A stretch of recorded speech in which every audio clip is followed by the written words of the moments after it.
જગત એક જેલખાનું છે અને તેમાં આપણે બધા જ કેદી છીએ. સજા પૂરી થયેથી આ માયારૂપી જેલમાંથી છૂટી જવાનું છે. તો પછી આપણે આ જેલ અને જેલની વસ્તુઓ ઉપર આવડું મમતા શા માટે રાખીએ? એ તો માયા મિથ્યા છે, આપણી નથી.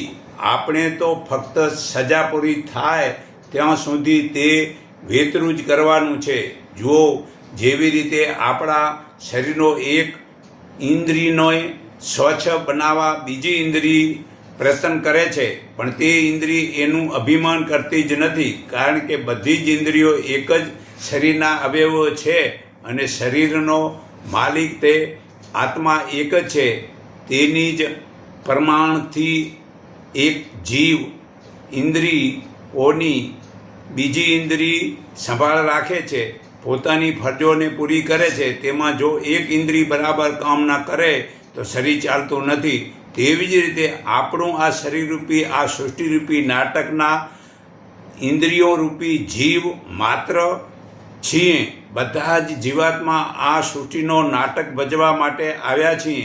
તો ભગવાને જેને જેને જે પાત્ર આપ્યો હોય તે પાત્ર ભજવો જોઈએ. તેમાં જરાય આપણે એહસાન કરતા નથી. બધી જ ઇન્દ્રિયો રૂપી જીવાત્માની એક સરખી જરૂરી પડે છે. એવી જ રીતે આપણે સર્વ જીવાત્માઓ એક સરખી કક્ષાના છીએ.